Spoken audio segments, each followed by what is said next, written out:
Baik pemirsa, kita lanjutkan kembali diskusi kita. Kali ini saya akan kembali bertemu dengan Pak Arsul Sani, anggota Komisi 3 DPR RI. Pak Arsul, ini kalau kita mengesampingkan jumlah atau nilai perkara yang ditangani oleh KPK sekarang dengan membandingkan biaya menangani sebuah perkara. Nah, kalau kita bicara dalam ruang lingkup koordinasi antara KPK dengan kejaksaan dengan kepolisian, bagian mana sebenarnya Pak yang perlu disinkronkan lagi sehingga nantinya ke depannya kita tidak perlu lagi ribut soal ini kasus kecil, itu kasus besar, Pak Arsul?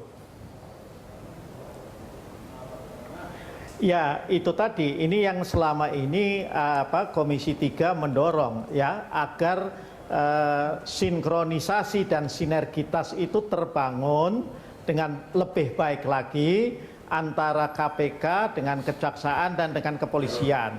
Kalau kita lihat misalnya setelah kepolisian ini dipimpin oleh Pak Badrudin Hadi, ini kan jelas ada peningkatan sinergitas ya. Karena adanya peningkatan sinergitas itulah makanya pimpinan KPK untuk RKAL 2017 mengajukan tambahan anggaran kepada DPR 87 miliar untuk 200 perkara korsup itu tadi, koordinasi dan supervisi. Jadi tetap OTT-nya dilakukan oleh KPK karena KPK lah yang punya teknologi, punya keahlian dan pengalaman. Tetapi setelah kemudian dilakukan OTT, dilakukan penetapan tersangka, maka kemudian proses penyidikan selanjutnya itu diserahkan kepada lembaga penegak hukum lain. Itu yang dimaksudkan seperti itu. Ya. Dengan demikian KPK bisa menggarap dugaan-dugaan kasus korupsi yang bersifat mega, yang bersifat besar ya. Karena kekuatannya KPK seperti dalam laporannya kepada Komisi 3 itu hanya berkisar di angka 80-an kasus yang naik ke tingkat penyidikan tentunya sampai penuntutan dan sampai proses pemeriksaan di pengadilan. Mungkin ini sinyal bahwa anggarannya harus ditambah Pak Arsul. OTT yang kelasnya kecil. Kenapa? Mungkin ini sinyal bahwa anggaran buat KPK harus ditambahkan. Kalau anggarannya ditambah, oh ya, bukan hanya ditambahkan. Kalau di Komisi 3 itu ya paling tidak yang saya ikuti 2 tahun terakhir, berapapun anggaran yang diajukan KPK itu nggak pernah dikoreksi oleh Komisi 3. Kita setuju saja. Ya. Bahkan ketika minta tambahan 87 pun kita bilang iya, kita setuju. Cuma persoalannya kalau anggaran ditambah lagi kan kapasitas KPK-nya juga sudah penuh ya, karena memang sumber daya manusianya juga tidak sebanyak yang ada di kepolisian dan di kejaksaan. Ya, nah Pak Arsul, ini dengan anggaran yang semakin meningkat, kemudian dengan PR KPK yang masih banyak, yang seperti Anda katakan tadi, saya kutip, seharusnya fokus pada kasus-kasus besar, mega kasus begitu. Nah, bagaimana seharusnya ini KPK menjalankan aktivitasnya sebagai super body di tanah air kita agar tetap bisa fokus pada kasus besar? Ya itu tadi, pertama OTT tetap dilaksanakan karena seperti yang sekarang operasi masif lah terhadap lembaga peradilan itu kita dukung ya. Tetapi kalau kemudian katakanlah banyak dilakukan OTT ditangani sendiri oleh KPK, maka kasus-kasus besar seperti dugaan yang berkembang di masyarakat soal cost recovery ya, korupsi di sektor migas, di sektor perpajakan nggak akan tertangani itu loh. Padahal KPK diberikan anggaran yang lebih besar dalam arti per kasus ya dibandingkan dengan kepolisian dan kejaksaan adalah untuk melakukan kalau di bidang penindakan yaitu penindakan terhadap kasus-kasus korupsi di sektor yang strategis. Iya. Pak Arsul, tapi Anda kan pasti percaya bahwa KPK tentu punya strategi untuk mengungkap sebuah kasus. Bisa jadi ini seperti makan bubur panas, dari pinggir dulu lama-lama ke tengah. Jadi mungkin butuh kesabaran Pak. Anda harus dukung bersama teman-teman di DPR. Oh tentu kita dukung ya. Kita malah pengen itu buburnya itu cepat habis sampai ke tengah kalau misalnya soal kasus-kasus yang menyangkut mafia peradilan itu. Iya, gitu. Baik Pak Arsul, terima kasih sudah bergabung bersama kami. Kelas panitera pengganti dan hakim PN. Iya, ya. Baik. Kita akan ketemu di lain kesempatan Pak Arsul. Terima kasih sudah bersama kami di Prime Time Talk, anggota DPR Komisi 3. Selamat malam Pak. Baik, dan pemirsa, kita masih terus melanjutkan diskusi kita bersama narasumber yang ada di studio. Namun sebelum lebih lanjut, saya kembali ingatkan Anda untuk nanti bisa bergabung bersama kami.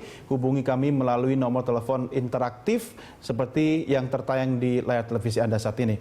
Dan pemirsa, menurut ICW, jumlah kerugian negara akibat korupsi di tahun 2015 bernilai 3,1 triliun rupiah.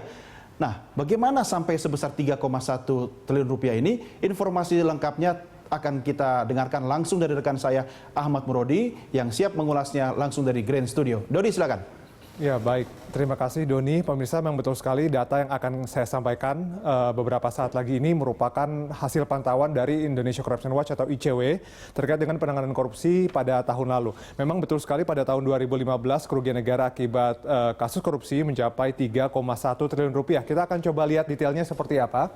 Ini dia kasus korupsi 2015 dibagi per semester. Untuk semester 1, pemirsa, Januari sampai Juni, kerugian negara mencapai 1,2 triliun rupiah.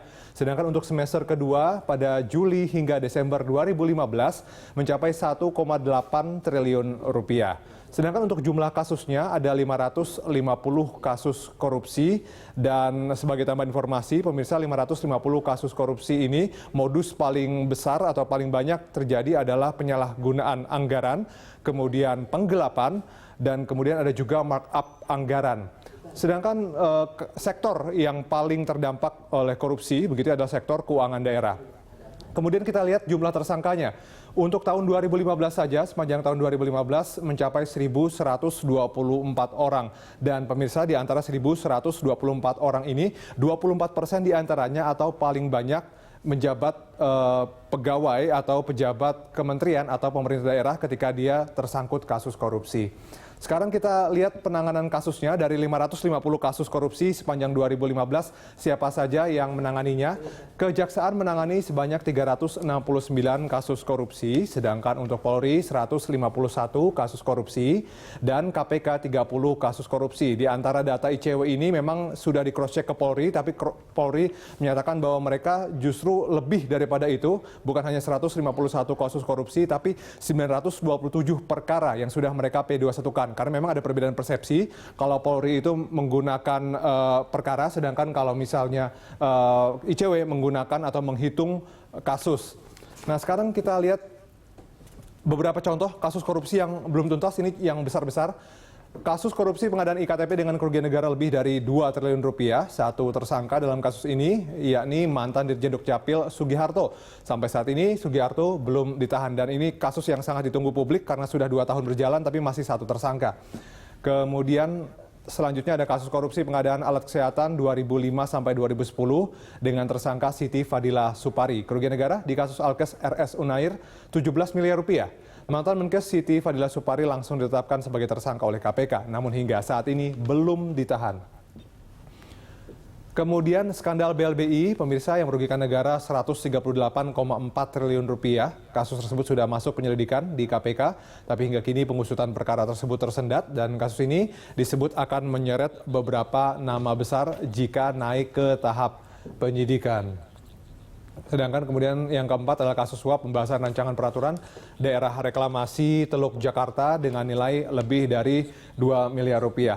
Ya pemirsa, sebagai tambahan informasi saja, memang kalau kita lihat di antara beberapa tahun sebelumnya, semester begitu ya, di tahun 2015, semester 1 1,2 triliun kerugian negara, semester 2 1,8 triliun rupiah, memang sedikit menurun dibandingkan tahun-tahun sebelumnya. Begitu ya, kalau tahun 2010 sampai 2014 begitu, memang rata-rata KPK menyidik sampai 15 kasus per semester. Tapi kemudian kalau tahun 2015 kemarin KPK per semester hanya menyidik sekitar 10 kasus. Jadi penurunan jumlah kerugian negara ini bukan karena jumlah kasus korupsinya yang menurun, tapi kemudian karena jumlah kasus yang disidik oleh KPK juga menurun. Ya, Doni, itu dia informasi yang kami miliki. Silakan kembali ke Anda di studio.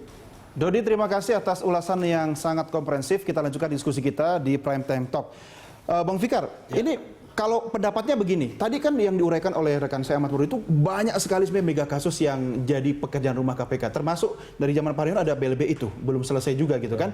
Jangan-jangan KPK sekarang sebenarnya juga lagi memilih-milih kasus untuk PR, pencitraan. Mungkin dengan kasus ini publisitasnya tinggi sehingga bisa mengembalikan kepercayaan publik agar tetap percaya dan dukung KPK. Komentar Anda sebagai ahli hukum. Gini, komisioner KPK itu masuk dalam kualifikasi penegak hukum. Itu satu. Yang kedua, KPK itu sudah ngetop dari dulu. Nggak perlu promo lagi ya. Tidak perlu promo lagi gitu. Karena apa? Kedikdayaannya di bidang penegakan hukum, dia bisa menjadi unggulan sebenarnya, ya. Nah, karena itu kemudian mengukur hasilnya dengan sebetulnya dikemukakan Pak Arsul ya wajar-wajar saja karena dia yang ngitung-ngitung dan memberi uangnya kan, ya. Tapi mengukur itu tidak 100% kalau saya benar, ya, karena gini, penegakan hukum itu tidak melulu mengembalikan keuangan. Kerugian negara tidak melulu harus kembali. Betul, gitu kan. Tapi ada tujuan-tujuan lain, ya, seperti saya katakan tadi ada mestinya efek deterrent juga muncul, ya, orang takut korupsi karena ada OTT KPK, tapi nggak begitu tuh di pengadilan. Baru tangkap besok ada lagi. Malah ketawa keluar dari gedung KPK dada-dada gitu ya. Nah, ya. Asal jangan sampai besok ada cicak, ditangkap juga sama KPK, enggak lah ya. Nah, jadi kalau menurut saya tidak melulu kerugian negara, tapi juga bagaimana membuat efek deterrent supaya orang tidak korupsi, gitu ya. Kemudian tujuan lain umpamanya menciptakan keadilan di dalam masyarakat. Masyarakat terutama masyarakat miskin yang programnya digerogoti.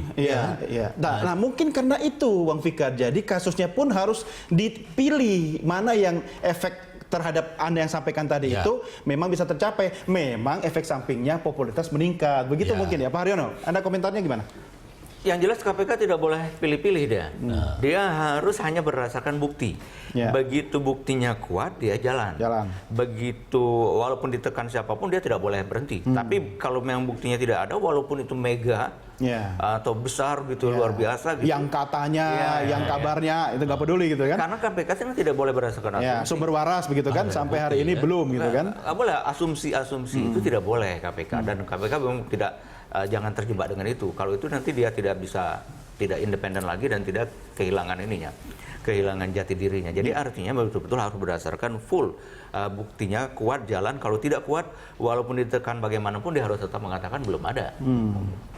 Saya ingin menangkap gini, asumsi yang dikemukakan oleh Pak Arsul sebenarnya ada sesuatu yang kontradiktif. Begini, tadi dia bilang juga, supaya bisa memberantas mafia peradilan. Ya, itu sebenarnya bertentangan dengan, artinya kan sekecil apapun mafia itu harus diselesaikan kan gitu kan. Jadi tidak pilih kasus gitu kan. Dan biasanya mafia itu kan yang kecil ini kan kayaknya kemana-mana. Berantai gitu ya. Itulah sebabnya KPK dibatasi hanya 4 itu tadi. 1 miliar, penegak hukum. Lagian juga belum ada, jarang ya ada sejarahnya KPK kan ambil kasus ece-ece gitu kan. Sekarang memang hitungannya kok kesannya ece-ece. Tapi kok prediksinya akan gede ini kan. Bener, kalau mau. Feeling Anda gimana sih Bang Fikar? Gini. Ini gede banget nggak sih kira-kira? Kalau gede banget berarti kan melibatkan banyak nama yang lebih besar begitu kan? Saya kira gini, dilihatnya kalau yang ditangkap panitera, maka kemungkinan yang melakukan itu bisa lebih dari satu kan. Penyuap, kemudian ada yang disuap, kemudian ada yang disampaikan lagi gitu kan. Kan itu ada lebih besar. Dan bertingkat gitu ya. Disampaikan juga. Bisa juga dia store lagi ke atasannya. Ya kan? Jadi sebenarnya bisa lebih banyak sebenarnya gitu. Artinya ini begitu ketemu penyakitnya, mestinya KPK bisa. Tapi biar makan bubur panasnya itu cepat selesai gimana? Seperti maunya Pak Arsul tadi.